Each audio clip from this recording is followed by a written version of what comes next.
Good afternoon, everybody. Can you hear me okay in the back? Yeah? A little higher? I'm really happy to see you all in person. It's great. There's been some pent-up demand, let's say. My name is Terrence Mulligan. I'm the president and CEO of Napa Valley Community Foundation. And on behalf of my board of directors, my hardworking board, they steer, the staff paddles. I want to welcome you to this, our first one of these in 2.5 years. Say, is that music in the background? Let me just take a moment. I won't tell you how much time I spent compiling a playlist that was focused solely on water or ocean references, and none of you probably noticed. So this is like the good old days. It's wonderful. Some of you, in fact, many of you may already know that Napa Valley Community Foundation works side by side with local donors and nonprofits to tackle the most important challenges that our valley faces. We believe that a prosperous community rises from a strong foundation, so every day we gather generous hearts and bright minds like you to solve the problems that lie just beneath the surface of this beautiful place we call home. And we do that because when we harness the power of our collective generosity, we all become a force for good, making life better for everyone in the valley. The signal truth about philanthropy in this country is that it is deeply personal and therefore highly fragmented. And so the foundation is a platform where hundreds or thousands, even in the case of disasters, pool their resources so we can target the money on problems that really bear on the quality of life for all. With your help, at least many of you in this room, I'm proud to tell you that in the 28 years we've been around, we've distributed more than $90 million to make the valley stronger. It says here, wait for applause. I'm not sure. No, sometimes the things that we take on are as obvious and as urgent as a wildfire. And as it is October, it's impossible not to gather and think about the fires that started 5 years ago this month on the night of the 8th of October, or the fires of 2 years ago that concluded and were contained this month on the 20th of October. Sometimes the challenges that we try to address are not obvious, but they are hiding in plain sight. Take, for example, the near total lack of legal services for immigrants who wish to become citizens in our valley. As we all know, the economy here runs because of immigrants, mostly from Mexico. There were no services that they could afford to naturalize. With your help and others, 10 years and $3 million later, we have built a program through which 2,000 people, your neighbors and friends, have become U.S. citizens, and I'm proud of that. But beyond the business of moving your money and our best ideas around the valley, we also have an important part of our mission that is just about trying to get folks together to talk about the things that matter in an even-handed, nonpartisan, non-political way, which is ever more difficult in this climate that we live in. Always with the help of outside subject matter experts. So as I said at the top, we've been doing this for years, but it's been at least 2.5. And I'm really thrilled that Dr. Peter Gleick is with us tonight to be talking about water. So any one of us could come up with a list of, we got trouble right here in River City, and high on that list would be water, right alongside the thorny things around climate change and wildfire. Those things, I'm sure, are bundled together. And I have to say that when I read Dr. Gleick's bio, I noticed that he got his master's and his PhD at UC Berkeley. And I am a proud Cal alumnus. Go Bears. And when I was in college, I think it was my junior year, I became aware of a group of professors, maybe in the English department, who were trying to figure out what did Mark Twain say versus what has wrongly been attributed to him in the 99 years since his death or whatever, right? So in that context, I first heard a quote that some of you can now see like slowly walking up Washington Street that I think is real Twain, but I might be mistaken, which goes, whiskey's for drinking and water's for fighting over. I don't know if that's apocryphal or not. And I would add, just as a personal aside, that I remember it not because I spent every night in the library, but because my roommate and lifelong friend, Bruce Abbott, now a respectable medical doctor in Los Angeles, invented a game that was sort of a sly homage to that important body of academic work called Twain, Not Twain. And because we were in college, this game was a drinking game. And the way it worked was he, being diabolically ingenious, would say something at a table, and it was either a real Mark Twain quote or one that he had invented some minutes ago. And I'll share that the real knockout blow that took me out was the thing he invented that goes like this. This is fake Mark Twain, by the way. And I'm bringing it back in a second. It's a curious thing about the dog, which they call the Great Dane. For despite its large size, very few are great, and even fewer Danish. And you can see why I always lost. But I share this because maybe 7 weeks ago, I took some time away this summer. I drove down to Los Angeles to see Bruce and some other friends from those days. And you cannot drive to Los Angeles the way I drove down the Central Valley and not think of the politics about water. You see the signs, you've seen them. Congress created Dust Bowl. We need, water, no food. I observe the colossal engineering feat that is the Pat Brown Aqueduct, and notice that it's named after a former governor, etc. And I guess my hope for today is that that quote may be relevant, and that furthermore we could move beyond arguing over water and fighting together for water resiliency for Napa County. So let me share a little bit about Peter as he gathers his things to come up here. He is really one of the people that you want talking about this, and we're really grateful that you're here. He's a scientist, an innovator, and a communicator on global water and climate issues. He co-founded the Pacific Institute in the East Bay that some of you may know about. What I love is that his work has redefined the narrative away from this is merely an engineering problem to this is about human rights, sustainability, climate, etc. He was too modest to say this in the bio that we sent with our invitation, but he's a MacArthur Genius Fellow. He's won the U.S. Water Prize and most recently the Carl Sagan Prize for popularizing science so that people like me can try to understand it. So please help me extend a warm welcome to Dr. Peter Gleick. Thank you, Terry. Thank you. Can you hear me? Okay, so this is great. I'm hugely honored. This is the first in 2.5 years. I'm so used to seeing people on a screen, it's sort of hard for me to even figure out how to do this anymore. And I suspect that that's also true for a lot of you. So thank you to Terrence and to Julie and the staff of the foundation. It's really, really an honor to be invited to be here today. I've been asked to talk about climate and water and a little bit about wine, which is a little dangerous for me because I think probably everybody in this audience knows much more about wine than I do, but I'll have a few comments to make. And I'm gonna maybe talk for about 30 minutes and then we're gonna have some conversation and some Q&A, so there will be an opportunity to dig into all of the things that I may have said that are wrong or that you maybe don't agree with or that you maybe wanna pursue a little more. As Terrence said, I'm a climate scientist by training and a water scientist by training, and so let me start with a little bit about both of those topics. First of all, climate change. And let me keep this pretty simple and straightforward. There is no doubt in the scientific community, and increasingly in public awareness, that we're changing the climate, that humans are changing the climate. The fundamental fact about the planet, the climate that we all depend upon. Our emissions of certain greenhouse gases are trapping more and more heat, primarily from the burning of fossil fuels, but also from changes in land use, from changes in forests, from changes in agriculture, and that those emissions of greenhouse gases are leading to very real and potentially dangerous changes in the climate. We understand what's happening. We have a good sense of what the consequences will be, and we also know what needs to be done to slow that problem and hopefully eventually to stop that problem from being a problem. To be clear, the science is unambiguous. There's still plenty to know about what the consequences ultimately will be, the rate of change of some of those consequences, the details about how climate change may affect particular regions, the best way to slow and hopefully stop climate change, and to adapt to those changes that we now know we can no longer avoid. But those gaps in knowledge are not, in any sense of the word, excuses for not taking action now.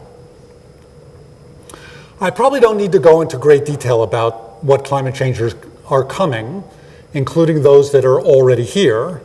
If you'd like, we can talk more about some of the details in the Q&A, in the discussion after my talk.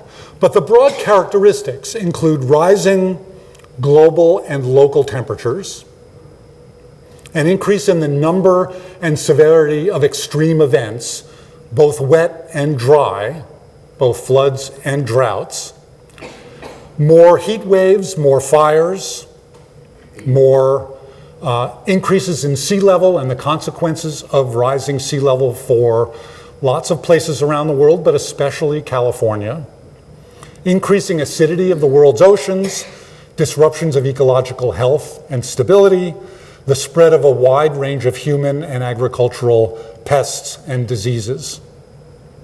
And just yesterday, I was actually looking at some of the most recent statistics. For those of you who pay attention to this, like I do, October 1st is actually the beginning of our water year in California. Our water year, which is from a hydrologic point of view, but from an agricultural point of view, starts October 1 and goes to September 30th. That's the water year in California. So we're in a new water year, which, needless to say, we hope will be wet, since the last 3 have been dry. But the last year, water year in California, was the 5th hottest on record, temperature-wise. And of those 5 warmest years, they've all been since 2014. So they're all recent. And that's an example of climate change. We know that the temperature's going up in California and in the valley, and that it's going to continue to go up. So it's been hot.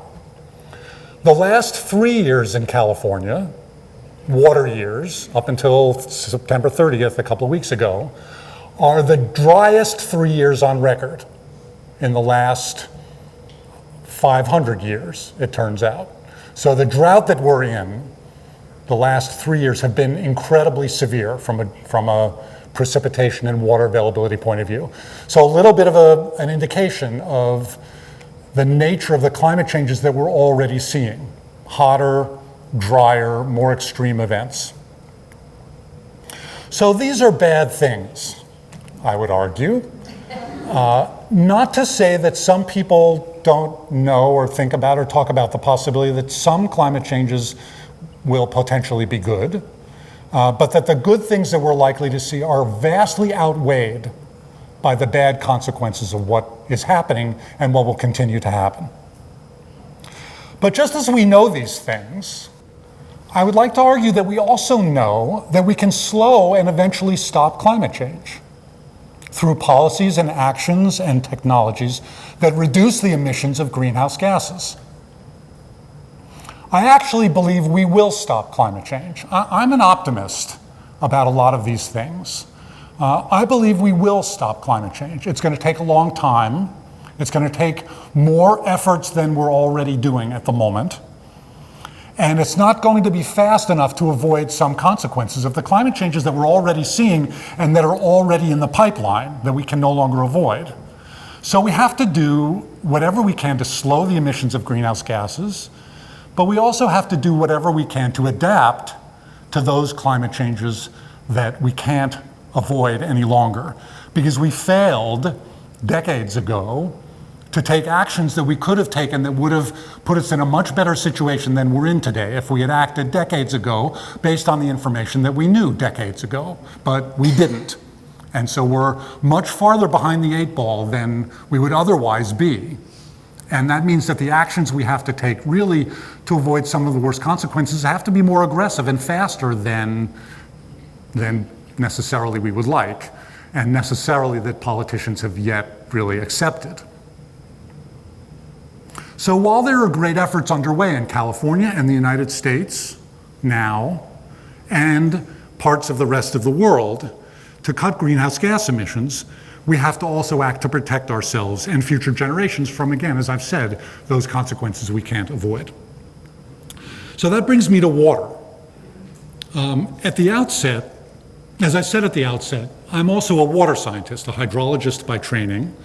I've worked for a long time on global and regional issues associated with water resources. And as Terrence mentioned, I'm a co-founder and I'm still a senior fellow at the Pacific Institute in Oakland, and the Institute's mission is to deal with global and local water issues. It's probably the best nonprofit research institute worldwide working on freshwater issues, both in the Western US and globally. And I've been working on some of these issues for a long time, for 4 decades or so, including some of the earliest work on the impacts of climate change for California's water resources. Heaven knows our water problems in California are tough enough without climate change. And again, I'm sure you're familiar with a lot of these things. But we no longer have the luxury of ignoring the combination of some of these issues. We can no longer just deal with water without dealing with climate change. We can no longer deal with agriculture without dealing with climate change and water. These are interdisciplinary problems, and they're not just technological problems or engineering problems, they're social problems, they're economic problems, they're political problems.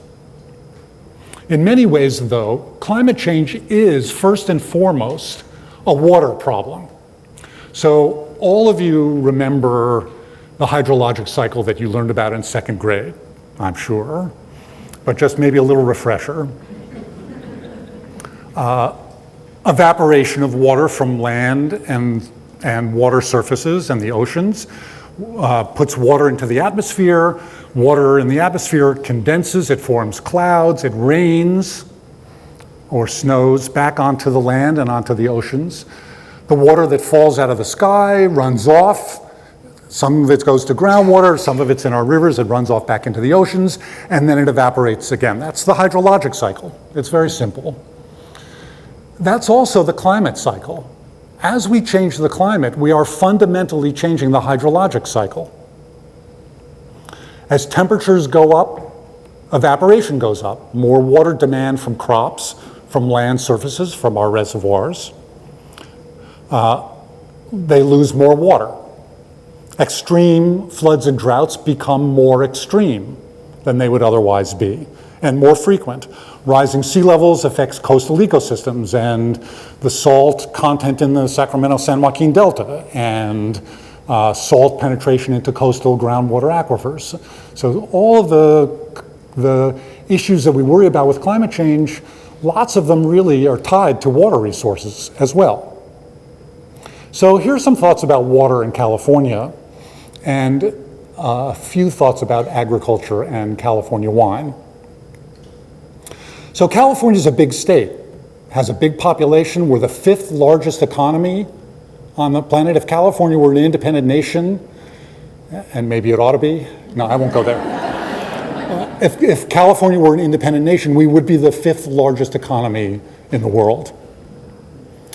We have a major agricultural industry worth $50 billion a year or more. It's a small fraction of the total economy in California, but it's a critical piece. It employs a lot of people. California is just a fantastic place to grow food. We have wonderful soils. We have wonderful climate, mostly, still.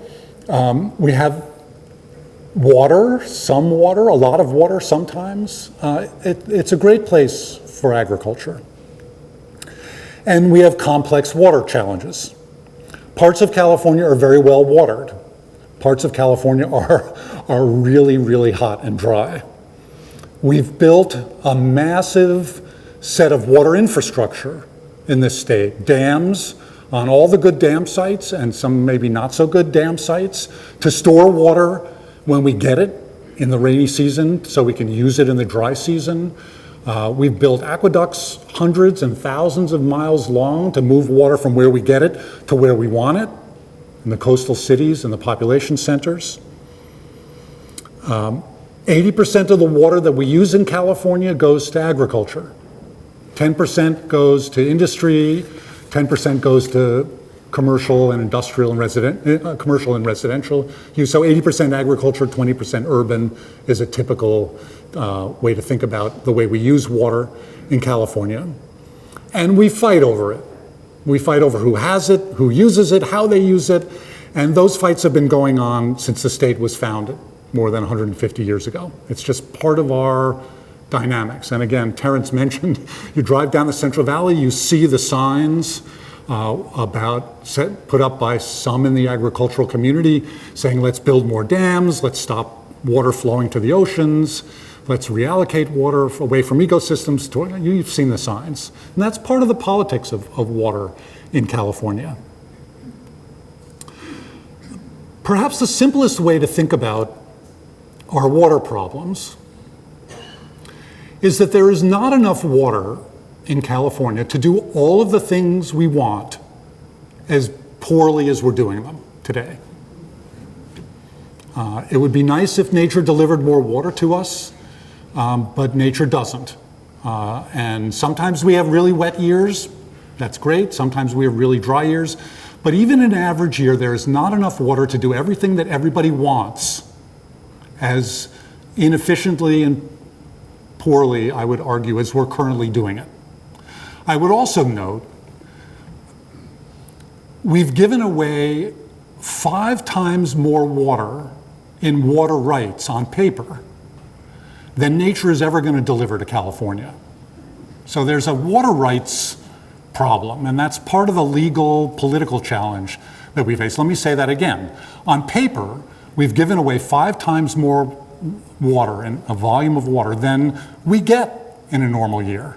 And so that means lots of people who have water rights on paper never get water, even in a wet year. There's just not enough to satisfy that. And that's part of the political issue we have to deal with. And on top of it all, droughts and climate change are adding stress to the system. We're in a very severe drought. As I said earlier, with the end of the last water year, September 30th, was the end of 3 years of drought. We hope it's going to be a wet year this year, but it could certainly be another dry year. We don't know yet. 3 years of drought. Before that, we had a really, really, really wet year, 2017. Turns out 2017 was the wettest year on record. An example of sort of the extreme nature of what we're dealing with now. We don't get an average year anymore in California. There's no normal anymore. We're having droughts, we're having extreme wet years. That was the year, you may remember, we almost lost Oroville Dam. If you remember, we really almost lost Oroville Dam, one of the biggest dams in the world up by Oroville, the biggest dam in the State Water Project, almost got overtopped and washed away. They evacuated 200,000 people. They saved it just in time, but it was a very wet year. There was a 5-year drought right before that. So we had 5-year drought, then we had a really wet year, then we had 3 years of drought. It's a challenge dealing with these extremes. Our system was built for a hydrologic regime that no longer really exists. We're in a different world today. I would also note that this isn't just a California problem. The entire Southwest is in a very severe drought right now, a drought that scientists are calling a mega drought. And again, a little bit of some numbers.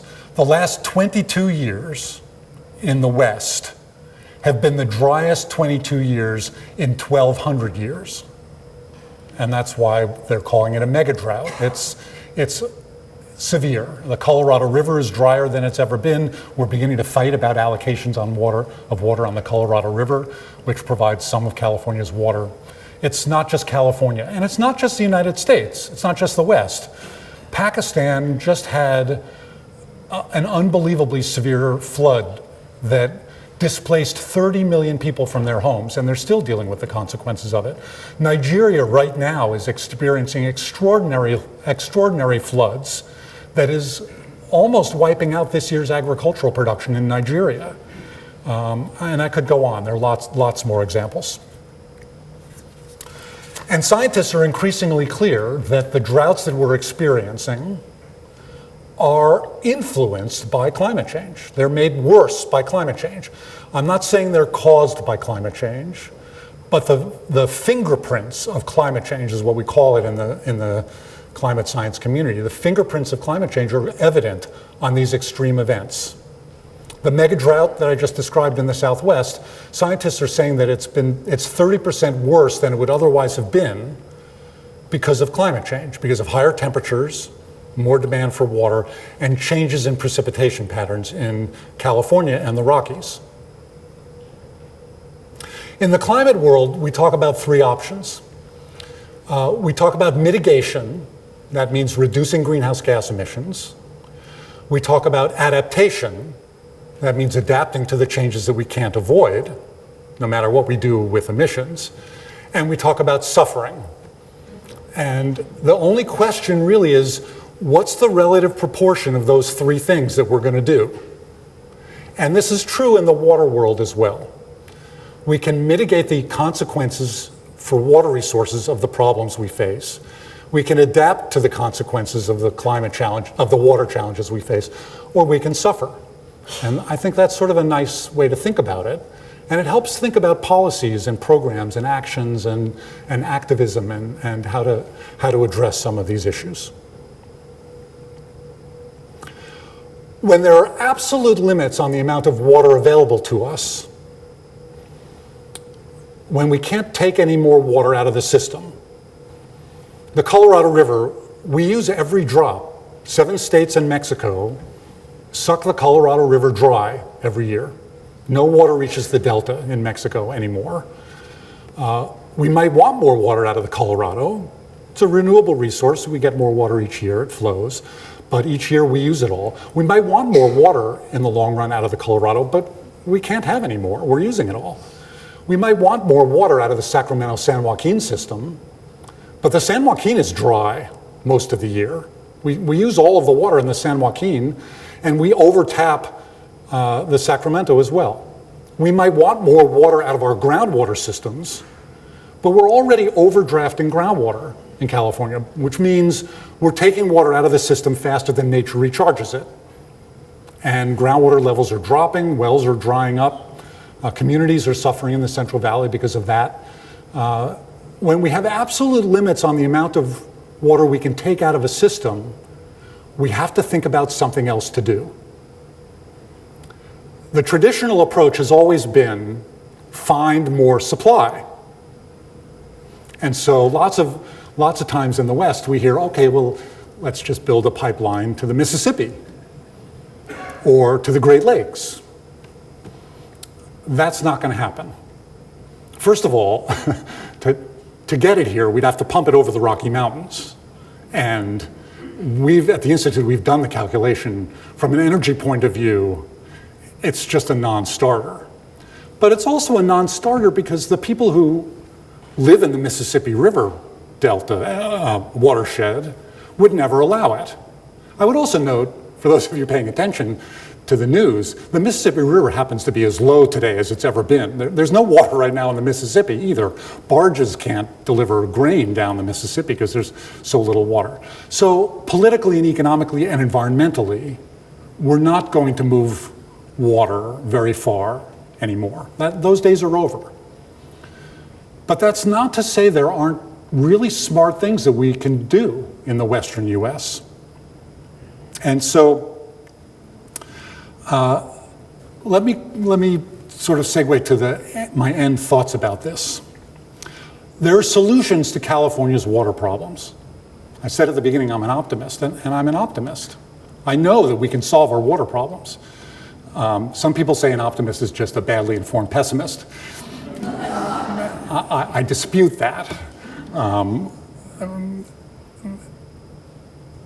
My work and the work of the Pacific Institute is focused on both understanding the nature of problems, but especially understanding the nature of the solutions. And so let me talk about solutions for California's water. When there's no more supply in the traditional sense, one of the things we have to do is look at the other side of the equation, which is demand. What are we doing with the water we already have spent billions, tens of billions, hundreds of billions of dollars getting in our reservoirs, our aqueducts, our pumping systems, our smart urban water systems? How are we using our water? And more importantly, how can we do more of what we want with less water? And that's what we call water use efficiency, conservation and efficiency. Can we grow more food with less water? Can we wash our clothes and our dishes and flush our toilets and take our showers with less water? We want to grow food, we want clean clothes, we want clean dishes, we want to magically have our wastes disappear. Lots of those things require water. But I would like to argue, and the Pacific Institute's work has focused extensively on this, that we can do the things that we want with less water.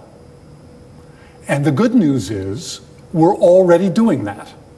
Farmers are growing more food with less water, with smart irrigation systems, with soil moisture monitors so that they don't water randomly, they water when the soils need it. We have in place in California standards for appliances and water-using technologies, for toilets and washing machines and dishwashers and shower heads, standards that the rest of the country has now adopted. And all of our urban water uses are becoming more efficient. It turns out in California, the total amount of water we use per person in California is going down.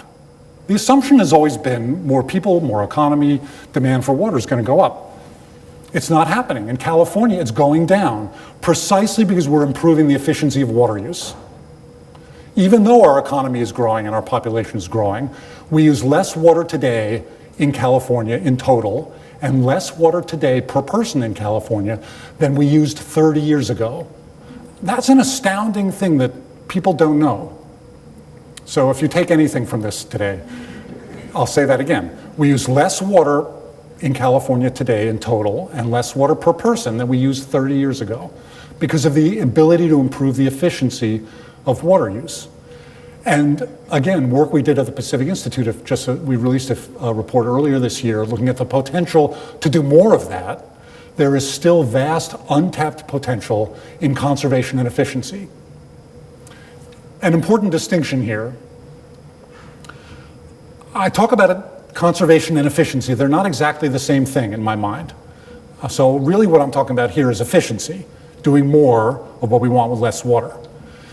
Conservation is using less water, and maybe in a way that we don't want to do. Maybe letting our lawns go brown, maybe taking a shorter shower, rather than the same shower with a more efficient shower head, which uses less water for the same benefit. But maybe during a severe drought, you take shorter showers. So there are things that we do on the conservation side temporarily that we do when we're asked to do because there's a severe drought. Governor Newsom asked us to voluntarily cut water use 15% during the drought. We haven't quite achieved that, but we've cut our water use because of changes in behavior. That's sort of the conservation thing. But efficiency improvements are permanent. You put in a low-flow toilet, it's a permanent improvement. You put in a smart irrigation system, it's a permanent improvement. You get rid of your lawn and put in a nice drought-proof garden that's beautiful but uses a lot less water, that's a permanent improvement. So there's a little, maybe that's a distinction that you don't care about, but it's a distinction that's important to me. But there are also, interestingly enough, new supply options. I've sort of said, I don't think we're going to build any more big dams in California. We might build one more, and I think that's a bad idea. But we're not going to build big dams. We're not going to move water from the Mississippi River. We're not going to overtap more our groundwater. But there are new supply options that make sense. And the best one is, it turns out, we collect and treat wastewater, often to a very high standard because of laws about wastewater. This month is the 50th anniversary of the Clean Water Act, passed by Congress over Richard Nixon's veto 50 years ago, that hugely improved the quality of water in California and led to a lot of the wastewater treatment systems that we now have today. We collect and treat wastewater, often to a very high standard, and then almost always we throw it away. Most of the wastewater treatment plants in California are on the coast, where the big population centers are, and we treat it and we dump it in the ocean. That water is an asset, not a liability. It's a valuable source of water, And increasingly, we're putting it to use. Today, California treats and reuses about 18% of our wastewater for a variety of purposes, for agricultural use, for groundwater recharge, for some high-quality industrial uses. We don't use it for what's called direct potable reuse, but we use it for indirect potable reuse in Southern California, which means we put it back in rivers and then we take it out again and treat it again and use it, or we put it in groundwater and a couple of years later we pump it out and we treat it again and we reuse it. Singapore treats and reuses almost 100% of its wastewater. They call it new water, and it's an incredibly valuable resource for them. They use it for their semiconductor plants because it's such high quality. It's the purest water they have. And the semiconductor industry, which requires really pure water, wanted it. So Singapore treats and reuses almost all of their wastewater. Israel treats and reuses almost all of their wastewater, primarily for agricultural purposes. And California is building more and more systems to reuse that resource. It's a new source of supply. It's drought-proof because we're producing wastewater all the time anyway. It doesn't matter if it's raining or not. So that's a new source of supply. And there are some other new sources of supply that we should think about. Stormwater capture when it does rain in California. Let's figure out how to capture more of that water before it runs off. Recharge our groundwater basins. And there are efforts underway to do that as well in California. And in the long run, if we're willing to pay the ecological and economic costs, desalination. 97% of the water on the planet is salt water in the oceans. We know how to desalinate it.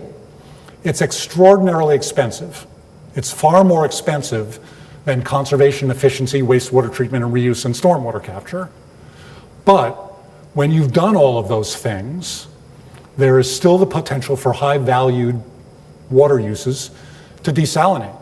We have one big desalination plant in California down in Carlsbad. The Coastal Commission just a month ago, or a few weeks ago actually, approved a second smaller one in the South Coast area. Again, expensive, but a valuable source for adding to the water supply portfolio, perhaps in the long run. So there are solutions to California's water problems that are not the traditional way we think about water. Let me make one more comment about these solutions and tie it to climate change in two ways. Anything we can do to build resilience in our water system and make the improvements that I've described make our water systems more resilient to climate impacts. The more efficient we are, the more water we leave in our ecosystems for the environment, or could be reallocated to other uses. That's an advantage when we have droughts, when we have challenges about demand for water. But here's another really key point. It turns out that there are some really interesting connections between energy and water. And again, we've done a lot of work on this at the Pacific Institute, looking at those connections. It turns out we use a lot of water for our energy systems, primarily for cooling power plants. It also turns out we use a lot of water, energy, for our water system. We use energy to collect water, we use energy to move water around, we use energy to treat water. A large fraction of your home energy bill, a really large fraction, maybe a third of your energy utility bill, goes to heat water at home. We use energy to collect and treat wastewater. So anything we can do to reduce our demand for water reduces our demand for energy. Anything we can do to reduce our demand for energy reduces our greenhouse gas emissions. So there's an energy-water-climate connection as well, and it gets back to this question about mitigation. There's been a lot of talk, California's been a leader forever, not forever, but for a long time, on energy efficiency. How to use less energy to do the things that we want. We led the fight to get rid of incandescent light bulbs and replace it first with fluorescents and then with LEDs. We led the fight nationwide to make manufacturers produce energy efficient refrigerators. Your refrigerator today, modern refrigerators use a fraction of the energy that old refrigerators used to use, and so on. There are lots of examples. It turns out now the fastest way to save energy is to reduce our use of hot water. Better washing machines that use less hot water, better dishwashers that use less hot water. So energy and water utilities, for the first time, are talking about integrated programs to improve water use efficiency. It's sort of kind of cool. I mean, when I bought a water efficient washing machine, which uses a third the water of my old top loader, and an energy efficient dryer, I got a rebate from my water utility and my energy utility. It was pretty cool.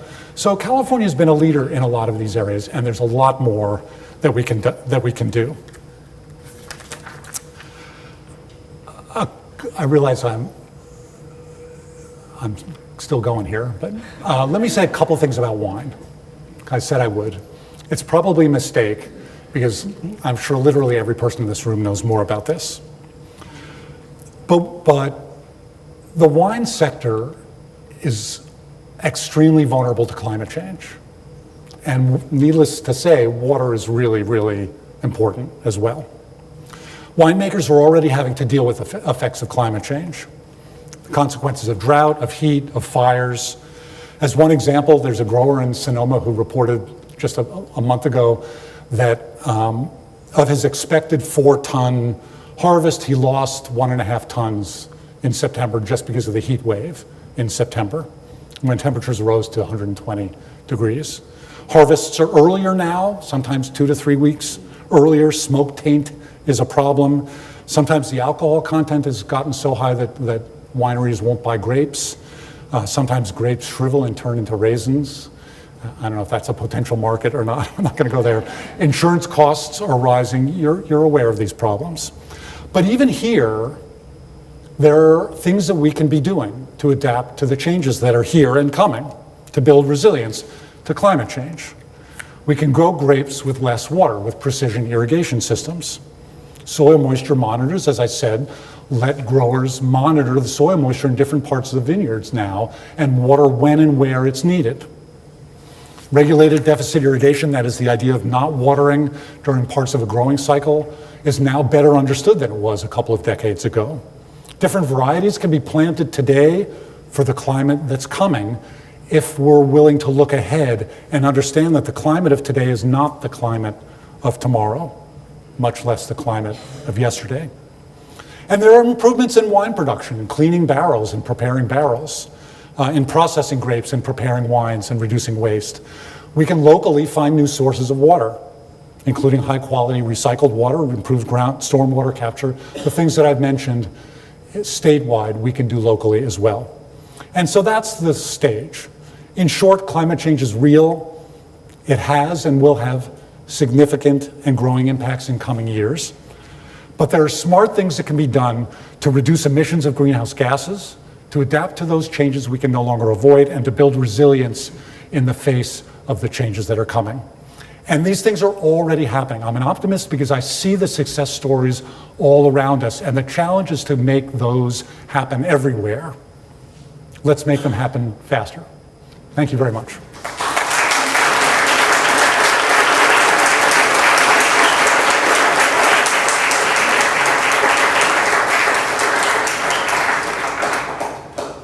Okay, you shrinking violet. Somebody has questions back there. Sorry. We're just going to go around the room as best we can.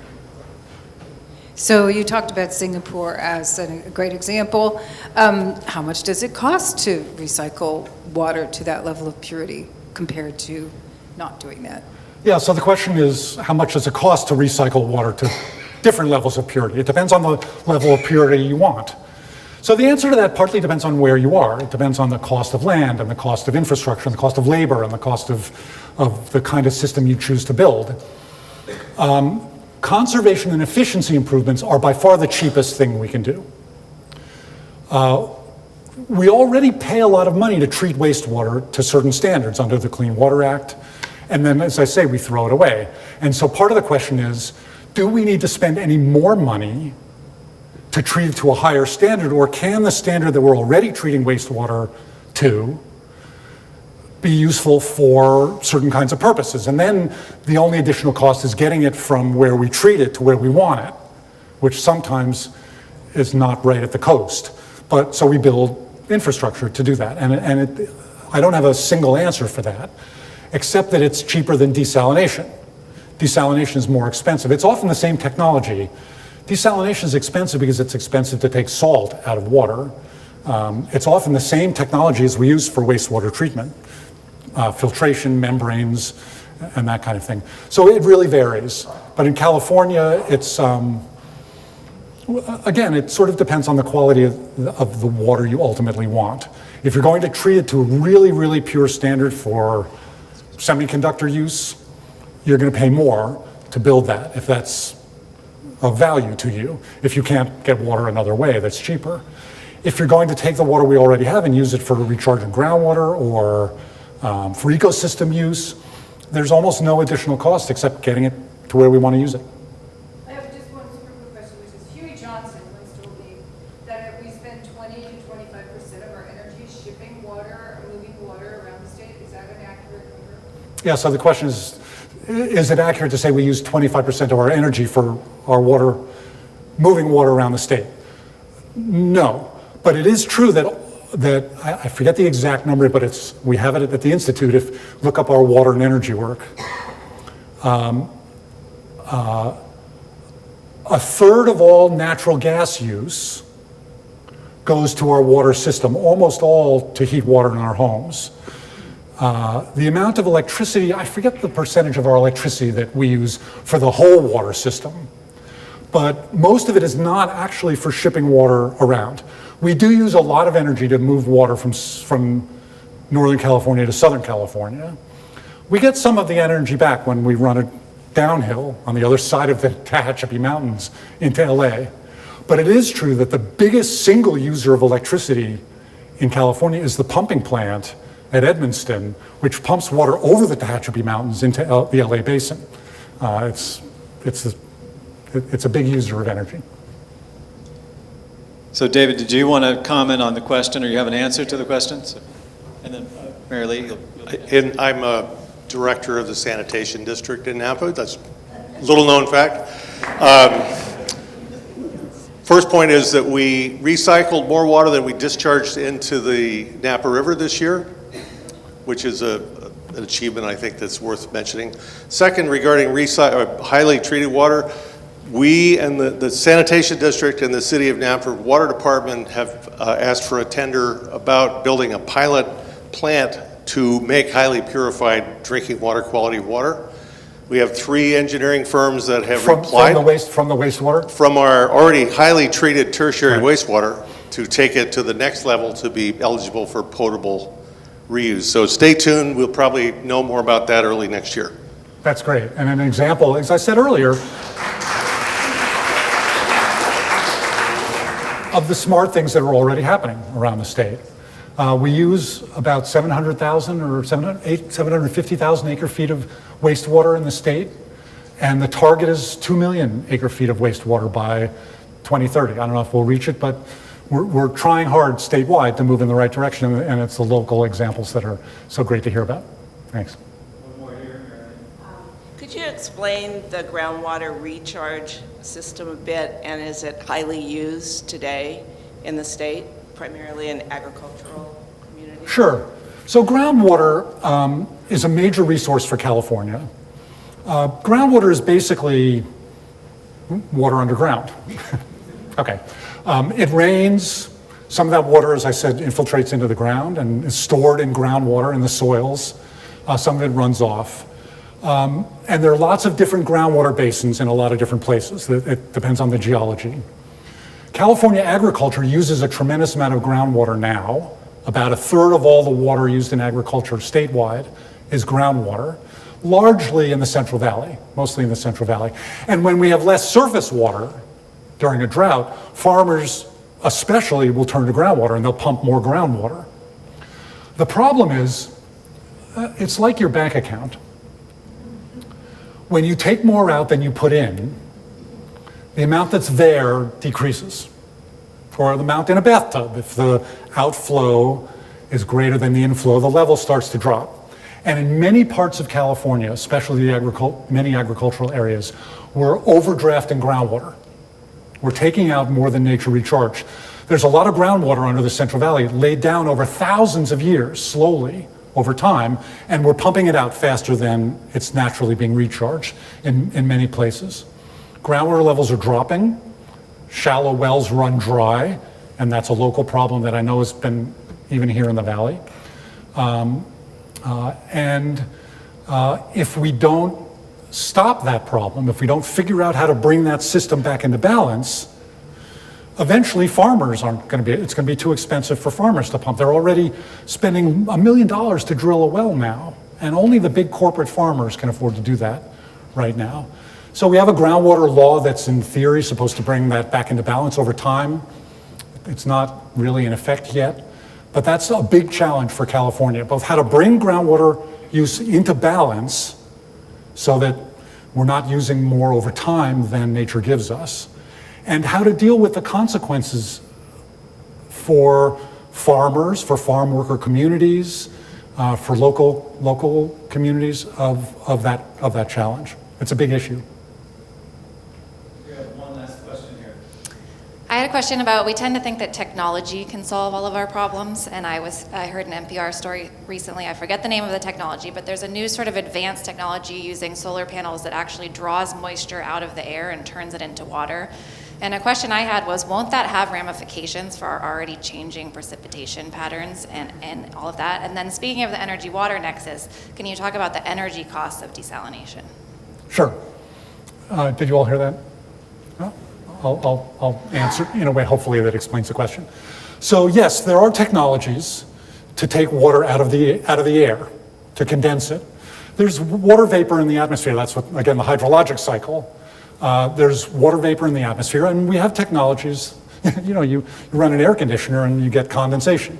There are basically technologies that will take water vapor and condense it and provide a source of water. It's extremely expensive, much more expensive even than desalination, and it works best where there's high humidity, where there's a lot of water vapor. So yes, it's a technological solution, but it's not ever going to be a big deal, and we'll never get to the point, in my opinion, that we're running systems like that take so much water out of the atmosphere that it changes even local water availability, much less have an impact on a large scale. But for example, in the Andes, in poor communities, high altitude communities in the Andes in South America, they already have fog collection systems where these very fine meshes that actually collect fog water and condense it and provide local water for some of these small communities that don't have any other source of water. So there are options, depends on where you are and what the cost of other options are and so on. In terms of the cost of desalination, desalination is very expensive for two reasons. It's a technology, a complex technology, requires a lot of infrastructure, including especially membranes, complex membranes that help separate salt from water. And it takes a lot of energy. It literally takes energy to take salt out of water, to break the ions that bind dissolved salts in water. There have been great improvements in recent years in reducing the energy cost of desal, to get the energy down to close to the minimum amount required. There's a minimum that nature requires, and we're not at it, we'll never be at it, but we're much closer, and that's helped reduce the cost of desalination a little bit. But we'll never get the cost down much more, in my opinion. It'll never be cheaper than conservation and efficiency. It'll never be cheaper than wastewater treatment, which often uses the same technology. Did you say that desalination has ecological consequences? Yes. So again, there are reports about desalination, about the economics and the ecological issues associated on the Pacific Institute's website. I did say that there are ecological consequences. One of them is that there's a big energy cost. So if you're burning fossil fuels to provide the electricity to desalinate, you're contributing to greenhouse gas emissions. If you're running your entire energy system on renewable, non-carbon sources, that's not an issue. There will still be an energy cost, but not a carbon cost. But the other ecological issue is that desalination plants on the ocean suck in a huge amount of seawater, and they discharge. They then separate salt from the water and produce fresh water and a really, really concentrated brine. And the brine is typically put back in the ocean, diffused back into the ocean. The technologies that we use to suck in the ocean water can bring in a lot of organisms and fish. And the brine is really, really salty and can harm locally the areas around where we discharge it, depending on how we bring the water in and how we discharge it. Again, there are technologies for reducing both of those impacts, but they raise the cost of desalination. To do desalination right, no surprise, is more expensive than doing desalination wrong. It's cheaper for industry not to filter out the fish and the zooplankton and to discharge brine. But California's Coastal Commission has been very good about looking at the ecological impacts of these plants, and they won't, at the moment, permit plants that have a big ecological impact. A long answer to a good question. Perhaps somewhat perversely, all that talk of desalinization has made me hungry for dinner. Maybe you feel the same. Thank you so much, Peter. This was super informative and uplifting. Thank you. I forgot to say what I was supposed to say at the top, which is we always provide a grant to our speaker when they're coming from a nonprofit, and we have that on hand someplace, and I'll give that to you before you take off. Thank you all for coming. We're back at doing this, though not between now and the craziness and the joy of the holidays. So stay tuned. We have some great stuff coming in the first part of 2023. So if I don't see you, we wish you a very joyful and healthy holiday season, and thank you again for coming.